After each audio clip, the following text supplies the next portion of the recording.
Madame, Monsieur, bonsoir. Agriculture et les agriculteurs au menu de questions d'actu ce soir. L'Europe est en pleine crise agricole, le Maroc est en pleine crise hydrique.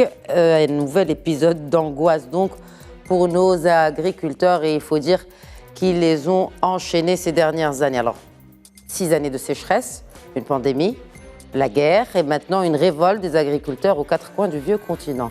Quel effet direct sur l'activité au Maroc? Si le monde agricole, ou quand le monde agricole tousse, c'est le Maroc qui s'enrhume.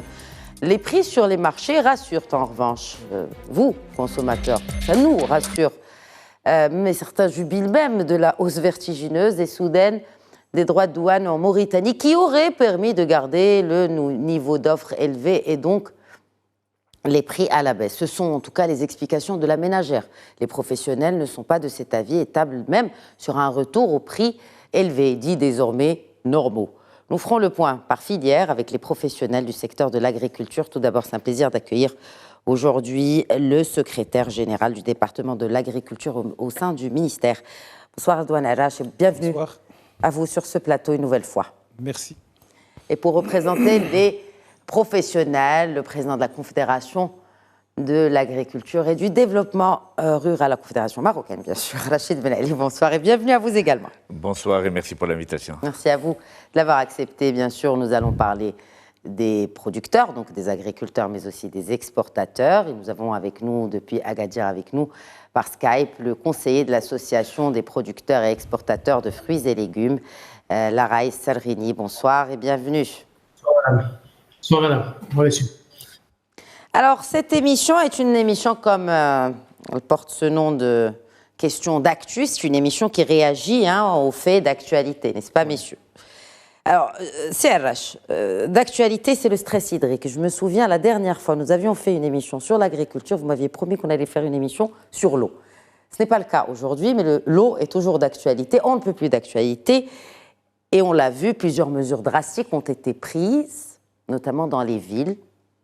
Et certains urbains se plaignent de ces mesures et disent « Oh, c'est pas juste ». Parce que, bon, et l'agriculture alors, qui consomme tant, eh bien, est-ce qu'il y a des mesures drastiques qui ont été prises dans ce secteur pour, justement, faire face à cette crise hydrique que traverse notre pays, malheureusement? Merci pour l'invitation aujourd'hui et je suis encore une fois heureux d'être parmi vous ici au Midi 1 TV.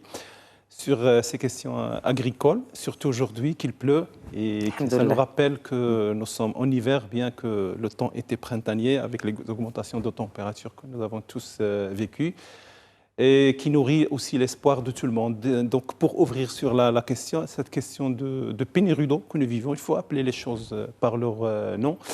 Ce sont les conséquences bien sûr de plusieurs années de sécheresse. Aujourd'hui, on vit la 5e année pratiquement, 5e année d'année de sécheresse au Maroc, dans certaines régions du sud, c'est peut-être la 7e ou la 6e année.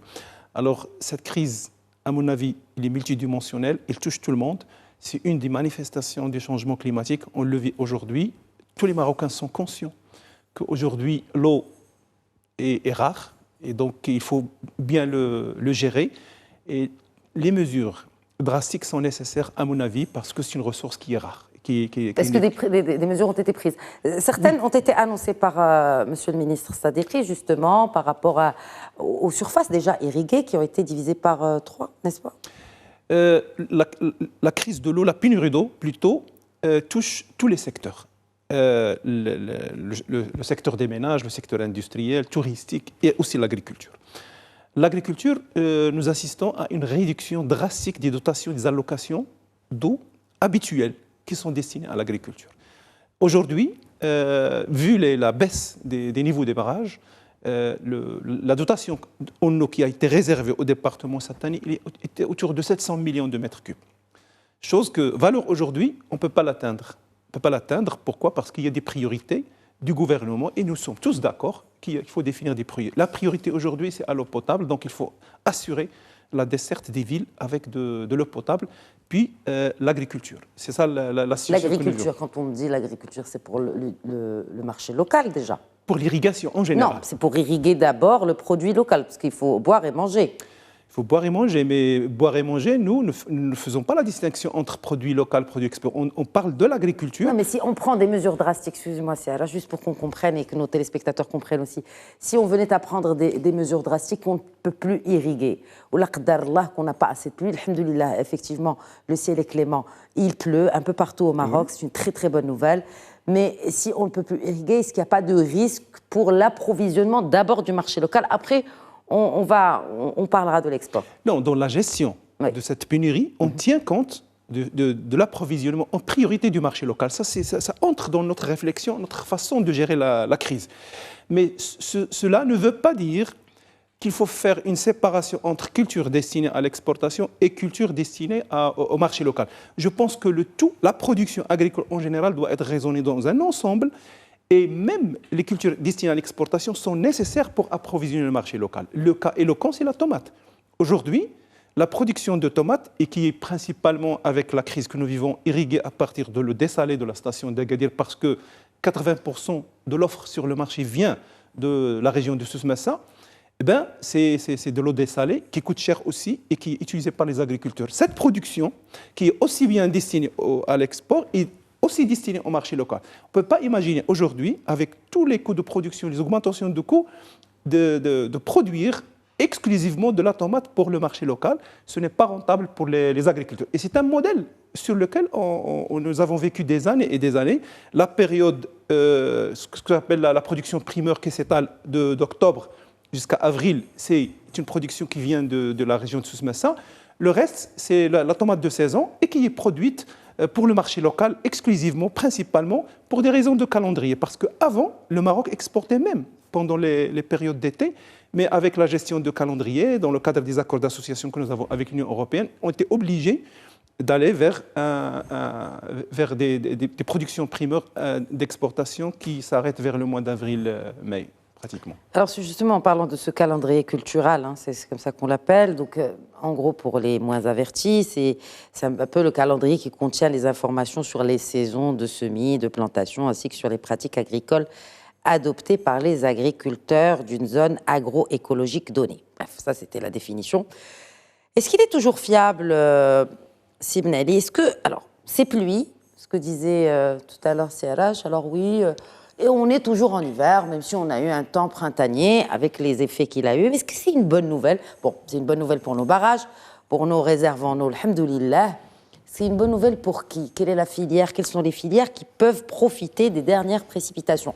Les céréales, les cultures maraîchères, l'olive? Toutes les filières. Toutes. Y compris la forêt. Tout. Y compris les pâturages, y compris la forêt, et les parcours, y compris tout. L'eau, c'est la source de vie. Nous avons affaire à des plantes. Ce sont des êtres vivants, que ce soit des plantes ou des animaux. Et s'il n'y a pas d'eau, il n'y a pas de vie. Ça, on doit quel le savoir. Que soit le mois où a été semée la terre. Quelle que soit la période, quelle que soit la plantation, quelle que soit. Aujourd'hui, on est en train d'assurer la production de l'olive pour l'année prochaine. La production d'octobre, on doit l'assurer avec les pluies d'hiver. C'est maintenant ces pluies-là. Si on n'a pas de pluie et on n'arrive pas à irriguer maintenant, l'année prochaine, pour la récolte de l'olivier, il n'y aura rien. Enfin, il y aura encore une augmentation des prix. Bah écoutez, il n'y a pas de production. Il n'y a pas de production. La production est en train de baisser. L'année dernière, on a perdu en 4 jours, avec une chaleur de Chergui, en 4 jours, on a perdu plus de 80% de production. C'est ça ce qui a fait baisser la production sur certaines variétés. Parce que maintenant, c'est ça le cycle dont il a parlé, M. le secrétaire général, c'est des cycles.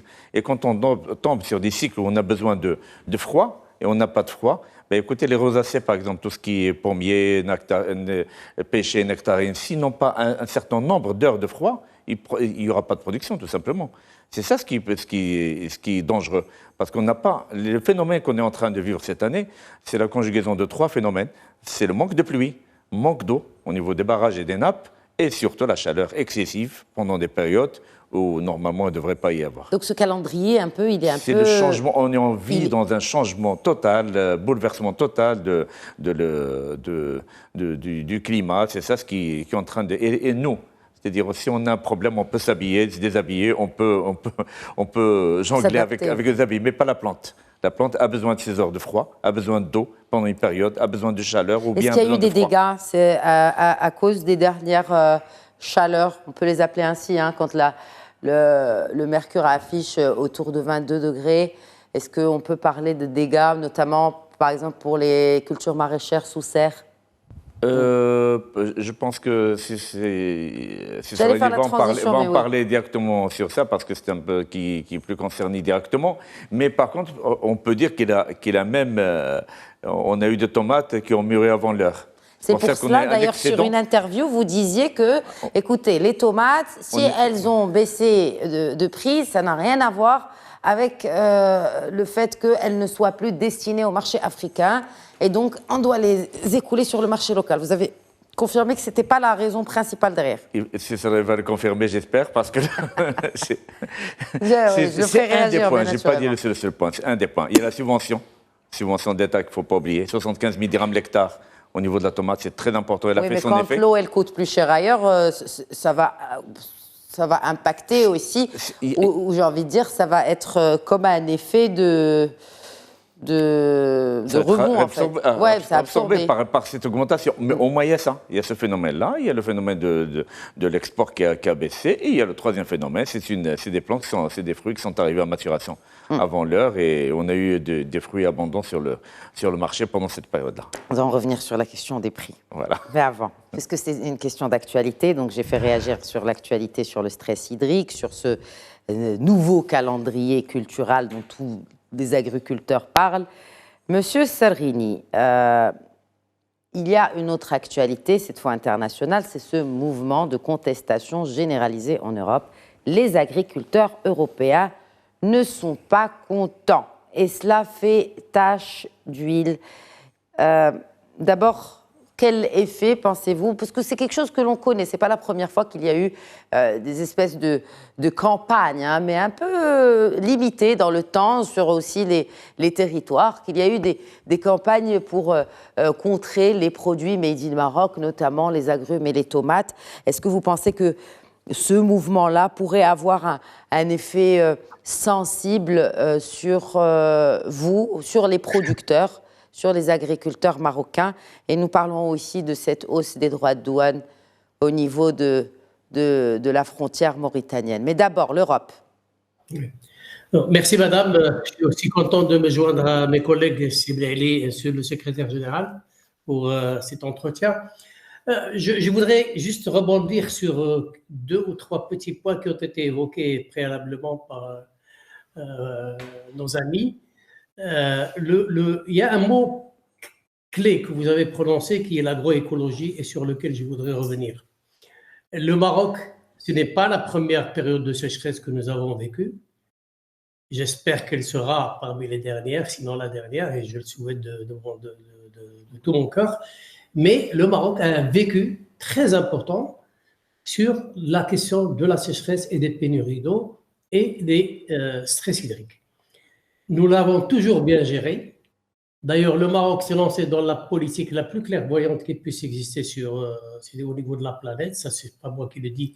C'est l'ensemble des organismes internationaux spécialisés qui le disent et qui le mettent en relief. Dès le lendemain de l'indépendance, nous avons, et Dieu merci, que Sa Majesté avait la claire idée d'engager un programme très ambitieux d'emmagasinement des eaux de ruissellement. Et on était autour de 19 à 20 milliards de mètres cubes de capacité de stockage, c'est-à-dire qu'on peut dire aujourd'hui qu'il n'y a même pas lieu de trouver une place pour un barrage. Donc, je voudrais revenir sur la question que vous avez évoquée, la question de l'Europe. Madame, nous sommes un pays qui produit des primeurs. Les seuls pays européens maintenant qui peuvent parler de concurrence, si j'ose dire, je reviendrai à ça, c'est l'Espagne. Il n'y a pas de mal, on est dans une économie de marché. Ouais. Je veux dire, où est le mal à ce qu'il y ait une concurrence? Est-ce qu'on est on est dans le libéralisme? On est dans quoi? Il faut bien choisir. Mais nous avons toujours survécu nos différends dans le cadre de dialogue et dans le cadre d'une perception très responsable de part et d'autre. Ben aujourd'hui, on le voit. L'année dernière, peut-être qu'il y avait beaucoup de micros autour de la tomate marocaine, du moment qu'on a des gens qui ont trop parlé que nous avons surclassé nos collègues espagnols. On arrive au niveau de $1 milliard de recettes, ne serait-ce que par la tomate, et au lieu d'être classé quatrième, on est classé troisième. Donc ça, c'est une première justification. La deuxième justification, maintenant, bilatéralement, je ne pense pas qu'on a un problème quelconque. Je crois que c'est un problème relationnel entre les pays de l'Union européenne et l'Union européenne. Et nous, on est les victimes de la farce, comme on dit. Il y a beaucoup maintenant d'enchères pour que nous comprenons quand même un certain nombre d'inquiétudes de nos collègues français et espagnols. Vous savez, madame, ce que vient d'engager l'Union européenne, qui nous touche aussi également, par exemple le Green Deal, il impose un certain nombre de contraintes beaucoup plus très difficiles à supporter et à gérer, et que nous subissons de plein fouet, et que nous allons subir encore plus densément à partir de 2026. Nous, on a si vous voulez, nos restrictions, on a aussi nos contraintes, mais quand on voit un système qui évolue vers moins de pesticides, plus de production, plus de qualité effectivement au niveau de la production, avec des intrants qui grimpent au jour le jour, vous comprenez la situation inconfortable dans laquelle peut se trouver l'agriculture, et marocain, et français, et le reste. Ça, c'est un point qui est commun. Et qu'aujourd'hui, je crois que l'expression de certains agriculteurs français, ils les appellent à une question, c'est une question existentielle. Comme elle est d'abord pour un certain nombre de producteurs, de secteurs, je ne dirais pas de producteurs, de secteurs tels que les fruits et légumes au Maroc, qui aura besoin, et on le verra tout à l'heure peut-être, qui aura besoin aussi, il y a d'une réflexion très profonde pour s'ajuster à toutes ces modifications. Est-ce qu'il n'est pas temps déjà de s'ajuster aux modifications climatiques? Oui, c'est de ça que j'allais parler. Il n'y a pas que les pénuries d'eau.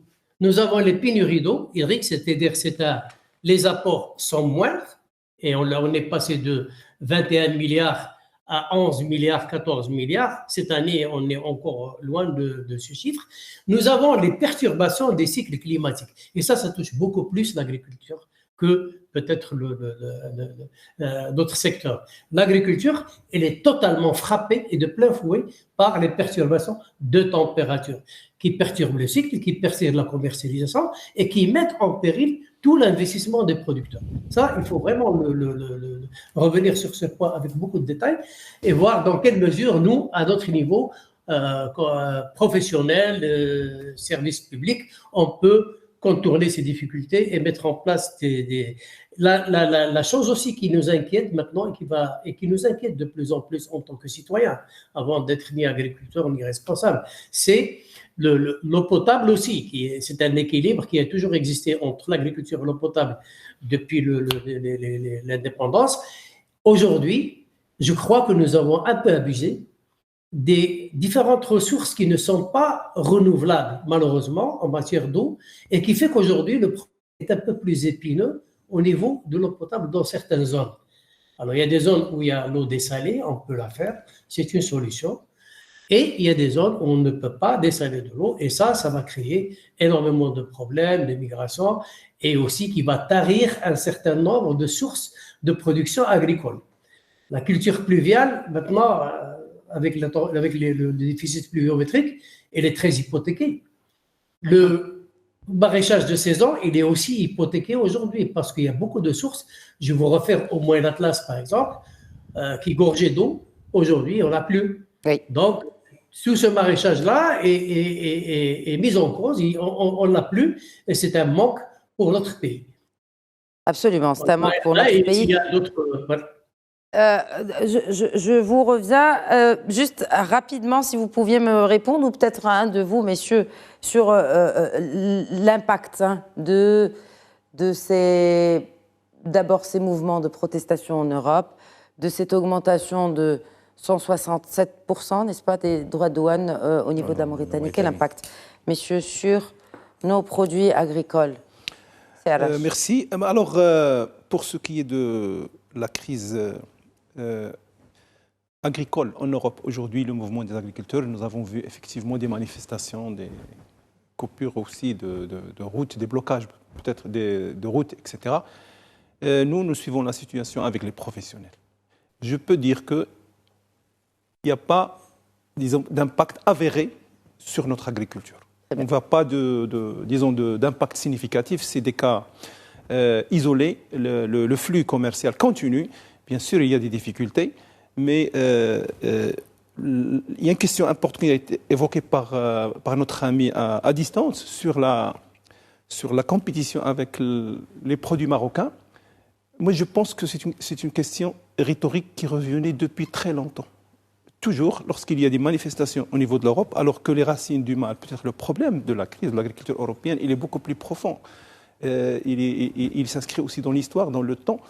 Il est lié aussi à la transition rapide.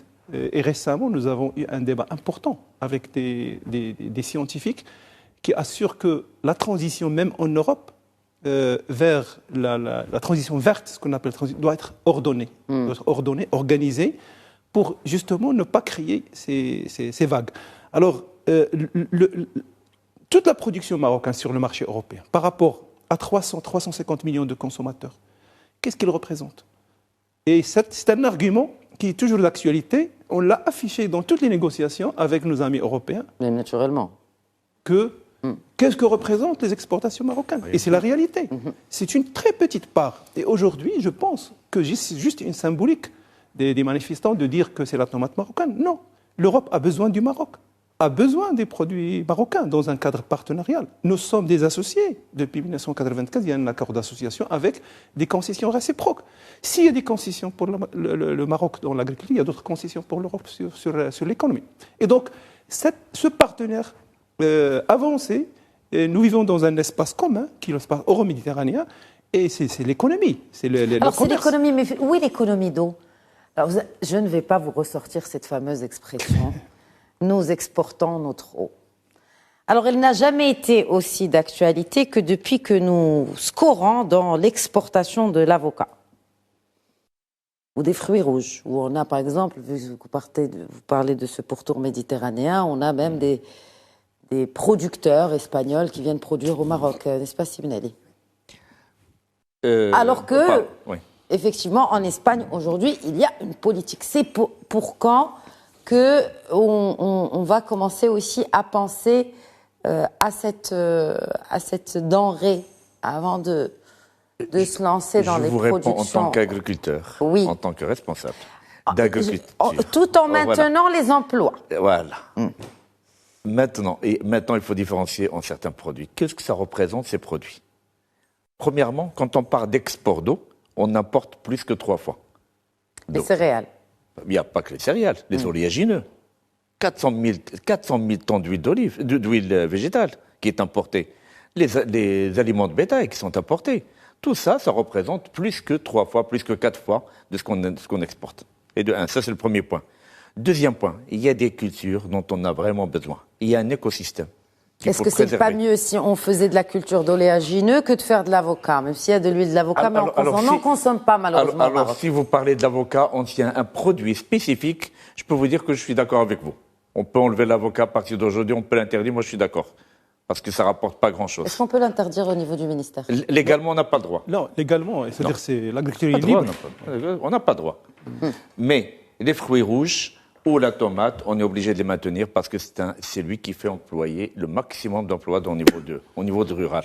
Nous, il ne faut pas oublier, nous sommes un pays où on n'est pas la France. On n'est pas en Europe avec 3%. Est-ce qu'on a des chiffres On est 13 millions d'individus qui sont dans le rural, qui vivent directement de l'agriculture. Qui travaillent dans ces fermes, justement, qui travaillent dans ces unités de production, matalan, dial les fruits rouges? Oui. Ce sont la région de l'Gharb, la région de l'Okous, ce sont les plus grands. Et il n'y a pas que cette région-là. C'est des gens, pendant la période de la cueillette, c'est des gens qui viennent d'un peu partout même.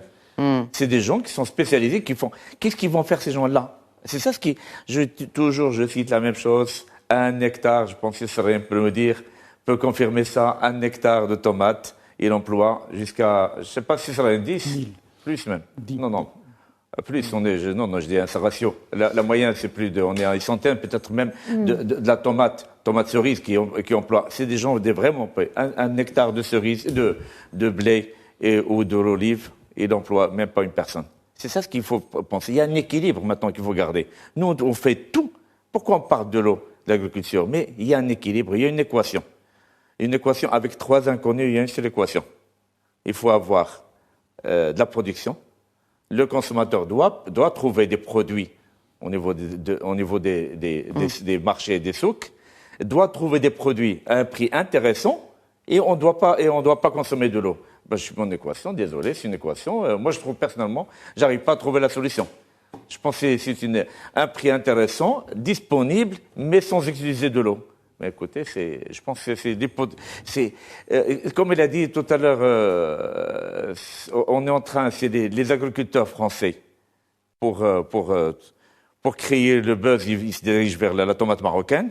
Et nous, pour parler de ce sujet, on parle de la consommation d'eau chez l'agriculture. Mais Combien elle consomme d'eau, cette agriculture? On ne peut pas. On va ressortir les mêmes chiffres encore. C'est plus de 80% selon le HCP, selon les années, vous me direz, etc.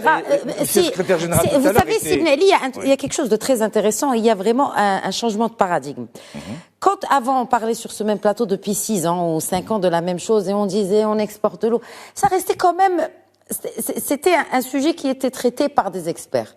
Aujourd'hui, quand on commence à toucher aux hammam et vraiment aux gens de la ville, on dit, nous, qu'est-ce qu'on consomme? C'est-à-dire que même le débat, c'est un peu généralisé à la population. C'est-à-dire tout le monde dit, mais en fait, nous, qu'est-ce qu'on consomme par rapport à l'agriculture et pourquoi on a... C'est pour ça que je pose encore la question. C'est peut-être aussi pour répondre à cette opinion publique qui ne comprend pas. On peut faire un essai très simple. Aujourd'hui, M. le secrétaire général a parlé de 700 millions de mètres cubes qui étaient prévus cette année. On est très loin de ça.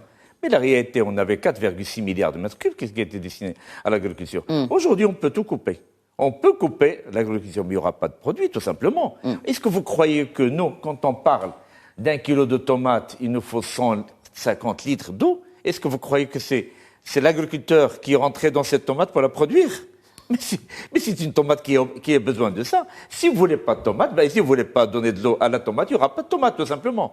Maintenant. Non, mais est-ce qu'il n'y aura pas de tomate du tout? On peut... Du tout. Il y a rien. C'est du simple au zéro. Si on n'a pas aujourd'hui, on n'a pas d'eau d'irrigation. J'insiste sur ce terme-là. Si on n'a pas d'eau d'irrigation, on n'aura ni tomate, ni oignons, des pommes de terre.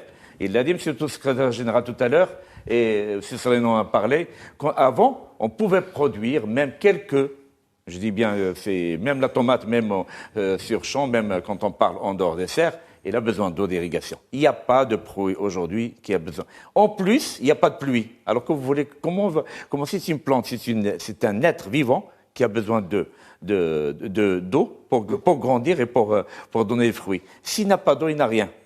Maintenant, ça, il doit savoir. C'est-à-dire qu'on est en train de créer tout un problème autour de quelque chose c'est l'évident en elle-même. Si on n'a pas d'eau, on n'a pas de production, tout simplement. Si on n'a pas de production, il faut voir, il n'y a pas de problème. On produit plus, mais si on n'a pas d'eau, est-ce qu'on est obligé de maintenir la production à l'export? Je pose cette question ici. Alors là, pourquoi on se focalise toujours sur l'export? L'export, aujourd'hui, on n'exporte plus les produits qu'on exportait avant. Qu'est-ce qu'il représente par rapport à la production locale?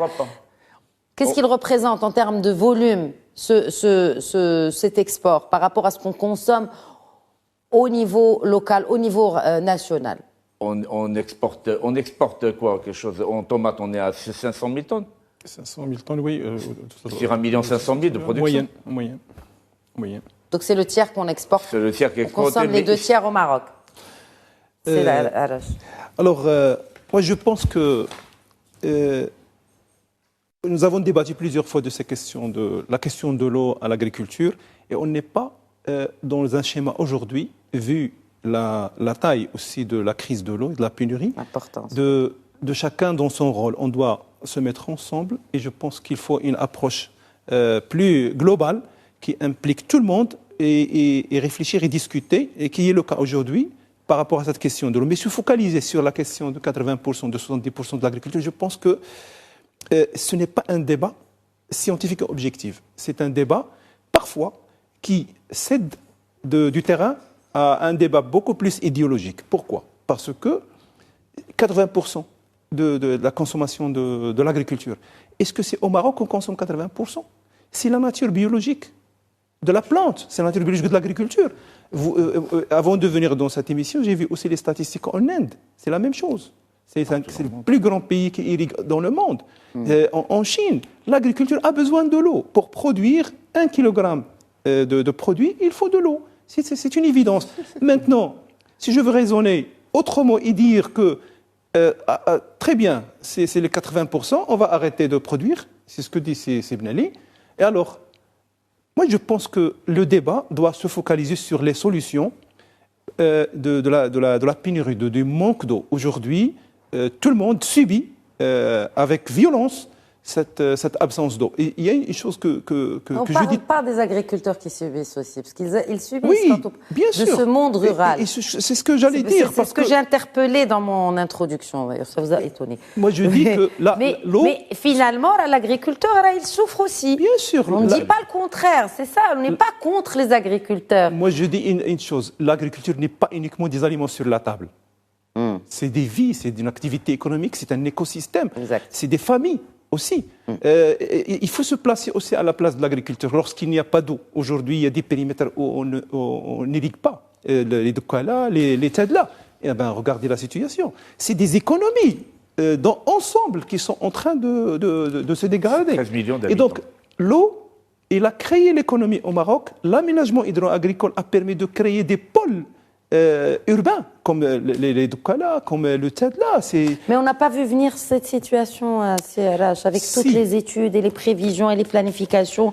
Est-ce qu'on n'était pas capable de voir venir cela et appréhender peut-être cette situation? Non, le Maroc, depuis toujours, et c'est inscrit. Pourquoi? Parce qu'il revient deux mots d'histoire. Aujourd'hui, au début, le Maroc a investi dans les grandes infrastructures hydro-agricoles pour collecter l'eau de pluie, l'eau de surface, et c'était une agriculture durable. C'est-à-dire on mobilise de l'eau de surface et on aménage, on irrigue, on crée de l'économie, de l'activité, on assure notre sécurité alimentaire. Maintenant, la question, après, il y a eu la donnée de la changement climatique. Donc, le Maroc est très engagé dans l'action climatique, on le voit partout, dans les forums mondiaux, mais il n'est pas resté les bras croisés. Il y a une politique marocaine de lutte contre les changements climatiques. Il y a une stratégie nationale de développement durable et qui est traduite en plan d'action. Et parmi les plans d'action qui concernent l'agriculture, donc chaque secteur, il y a des mesures à prendre. C'est l'adaptation. Nous avons commencé un processus d'adaptation. Et le premier grand projet, c'est l'économie de l'eau. C'est-à-dire nous avons converti plus de 750 000 hectares en irrigation goutte à goutte, en prévision, bien sûr, de cette situation de stress hydrique. Maintenant, lorsqu'on voit les statistiques, en toute objectivité, il y a une baisse des apports en eau.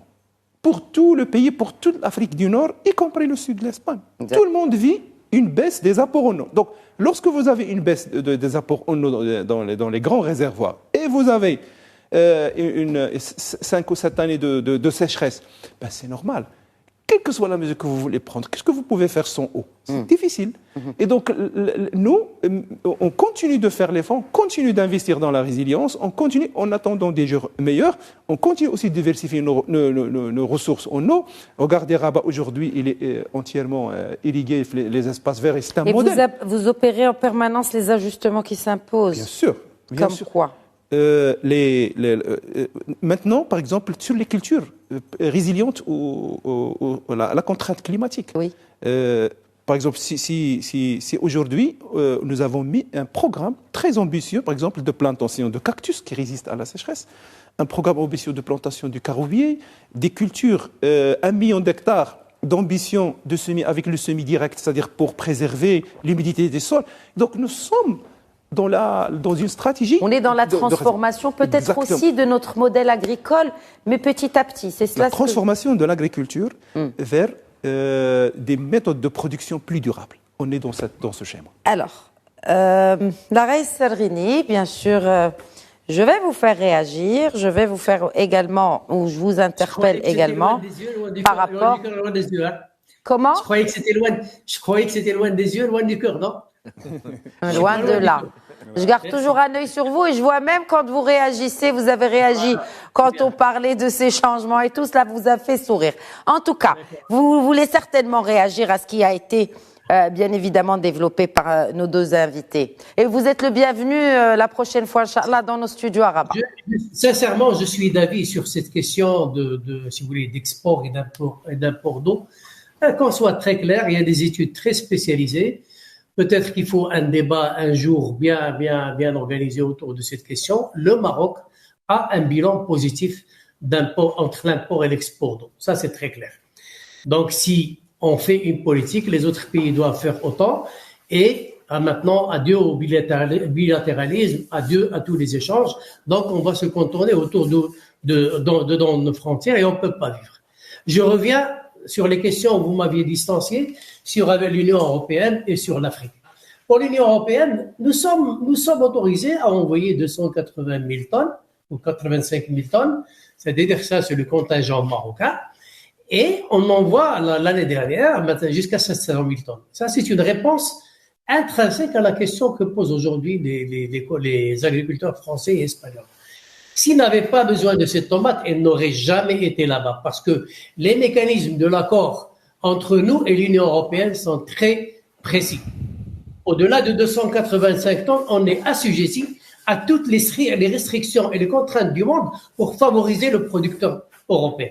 Donc, on n'a pas comme a dit le secrétaire général, et on a vécu avec ça depuis fort longtemps et on a toujours su bien gérer.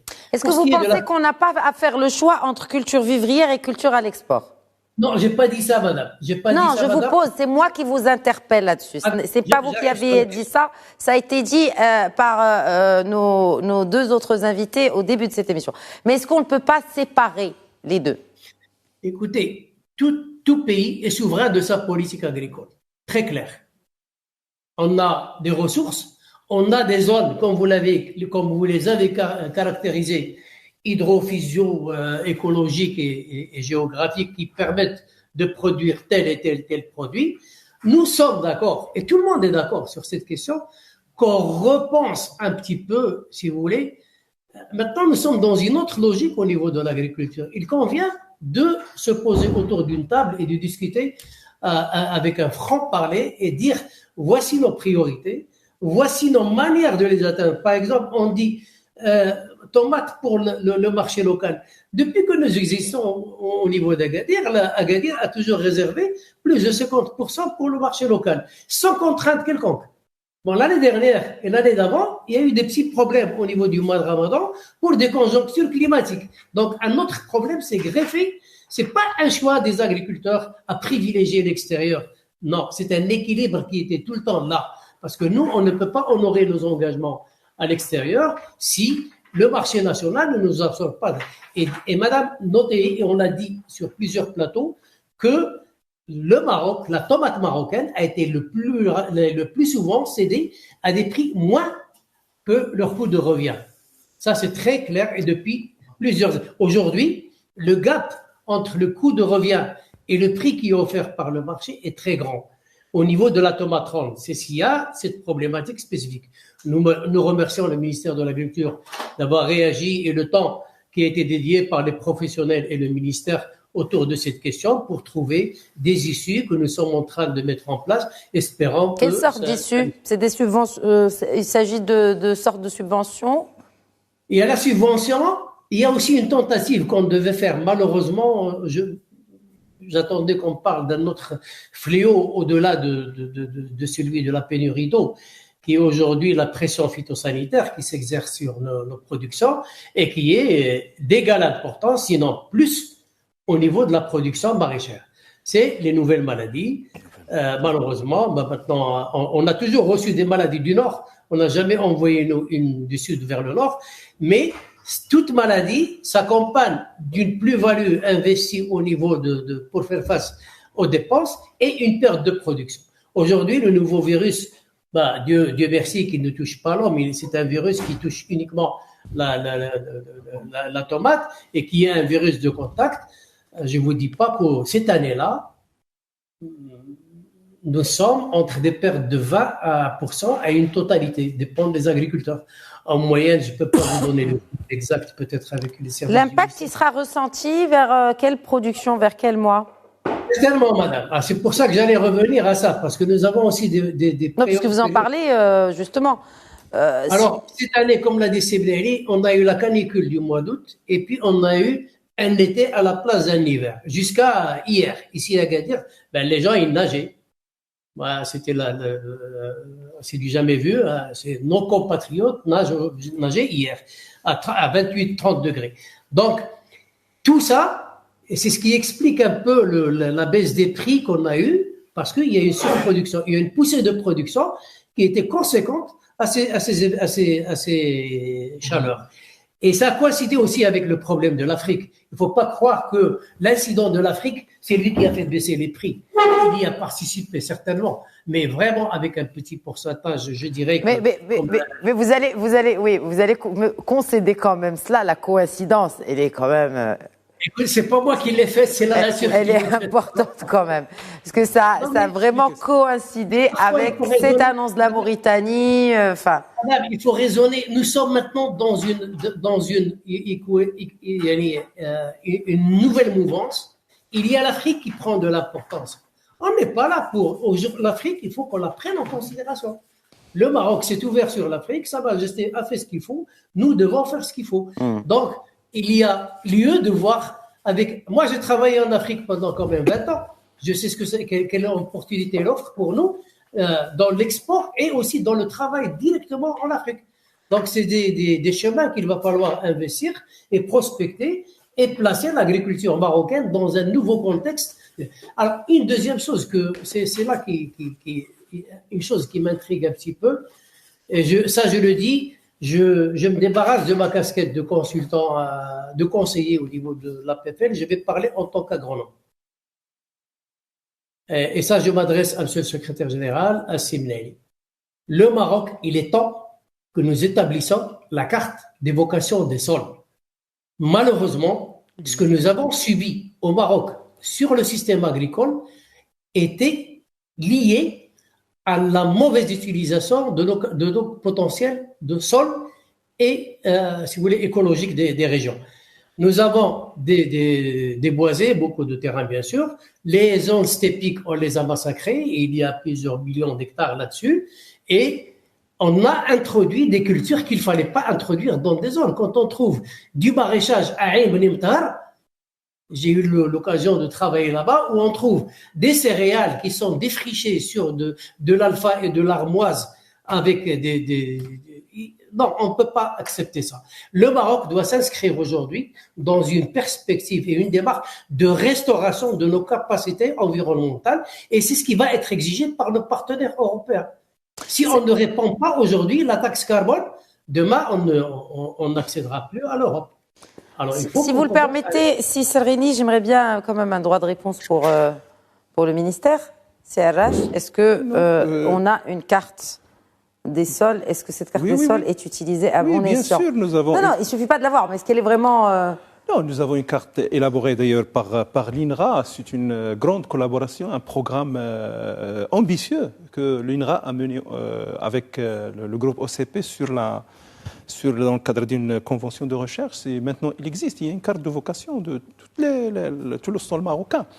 Maintenant, l'utilisation des sols, bien que je pense que ce problème d'utilisation abusive de certains espaces, il arrive de temps en temps, mais globalement, je pense que la carte, disons, agricole marocaine, c'est une carte qui est assez, je ne dirais pas 100%, mais qui est assez adaptée à l'écologie. Dans le sud, vous avez principalement le palmier dattier, l'oriental, c'est... Parce que les superficies par rapport à ce qui... Moi, je prends de la hauteur et par exemple, les parcours de l'oriental. Il y a bien sûr, il y a des labours, etc. ici et là, mais ça reste quand même, limité. Il y a des mesures que nous prenons.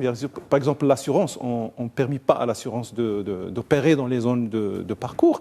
Dans le nord, vous avez certainement l'agriculture de montagne, et dans la partie où il y a l'agriculture intensive, comme le Souss, comme le Gharb, parce qu'ils s'apprêtent, etc.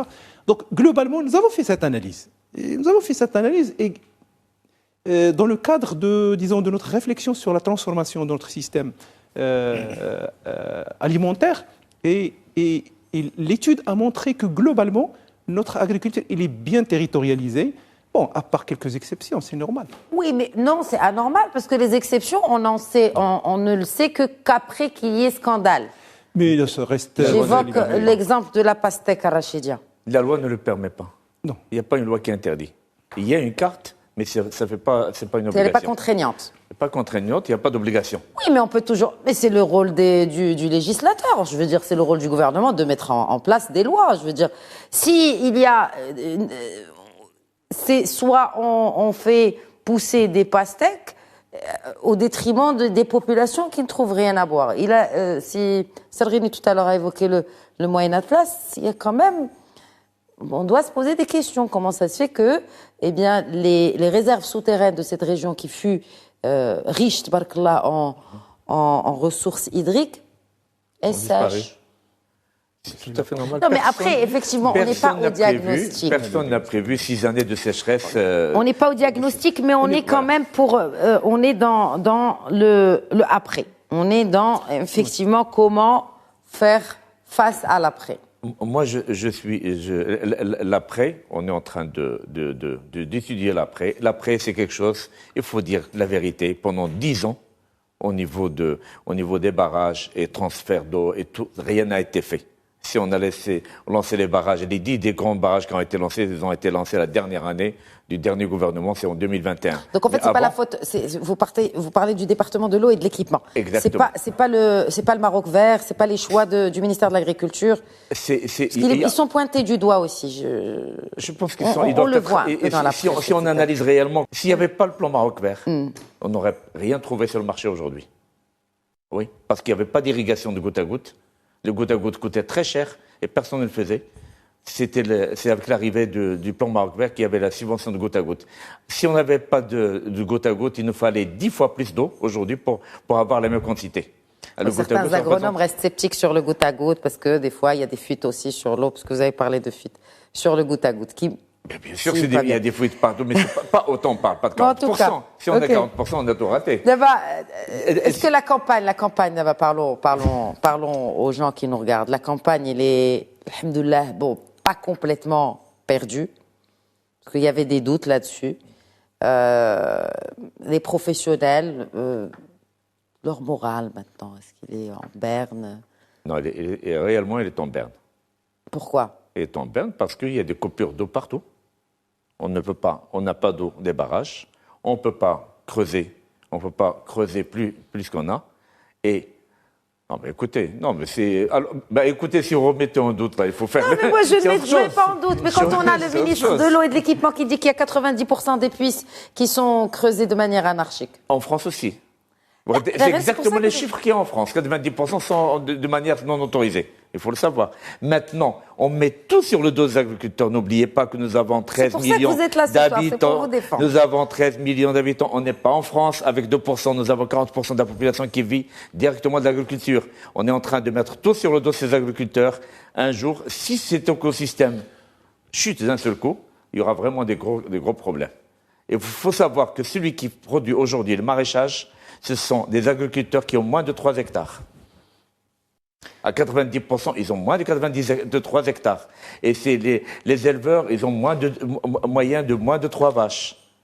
Et c'est ça, maintenant, c'est un écosystème qui vit de cette agriculture qu'on est en train de couper aujourd'hui. On coupe au maximum. Il est pointé du doigt par toute la presse, par tous les intervenants au niveau de la presse. Là, ça fait vraiment très mal pour l'agriculteur. Vous avez demandé le bras des agriculteurs, exact. Je vous le dis. Ah oui, non, mais c'est pour ça. Je rapporte ce qu'on me dit. C'est exactement ce que je reçois tous les jours. Vous savez, j'ai fait cette émission dans l'objectif aussi d'entendre les agriculteurs, c'est-à-dire de les interpeller, certes, c'est mon travail, mais je vous interpelle aussi sur...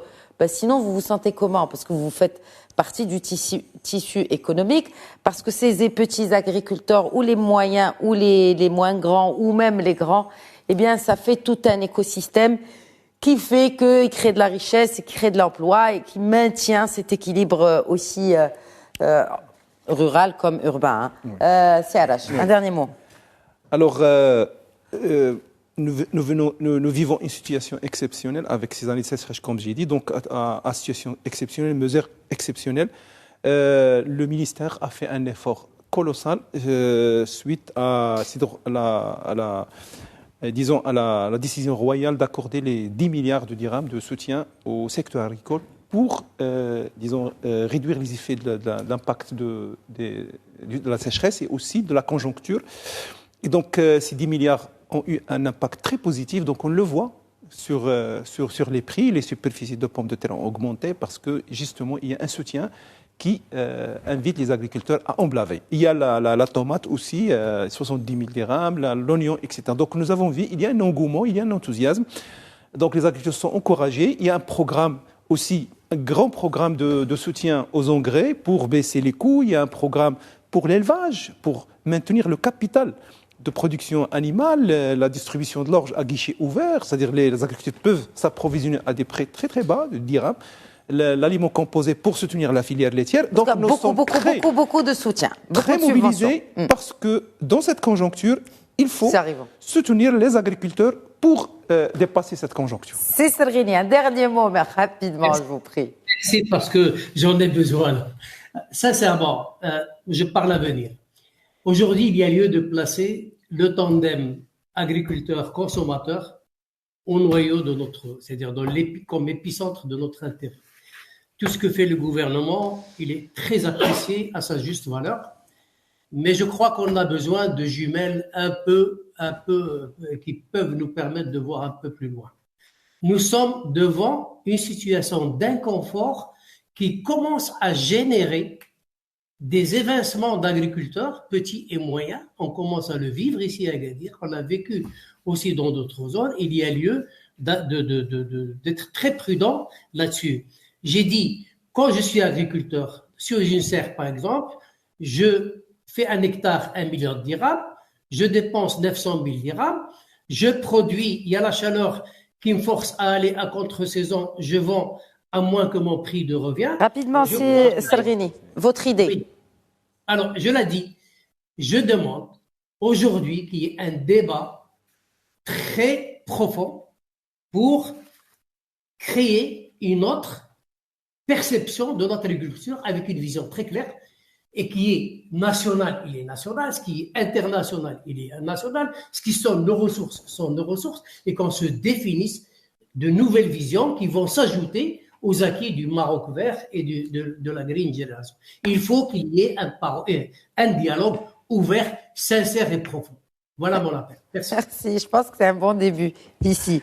Laraïs Sarghini, merci beaucoup. Merci d'avoir participé au débat ce soir. Je rappelle que vous êtes donc consultant auprès de l'Association des producteurs et des exportateurs des fruits et légumes, donc ingénieur agronome. Merci beaucoup. Merci à vous également. Merci. Monsieur le secrétaire général du département de l'agriculture au ministère Redouane Arash, merci. Toujours un plaisir de vous accueillir. Et le président de la Confédération de l'agriculture et du développement rural, c'est Rachid Ben Ali. On sent qu'il y aura de la santé mentale, bien sûr, et physique des professionnels très, très souvent dans cette émission. Merci en tout cas d'avoir répondu à nos questions. Merci à vous. Merci. Et merci à vous pour votre fidélité. Attention, très bonne soirée.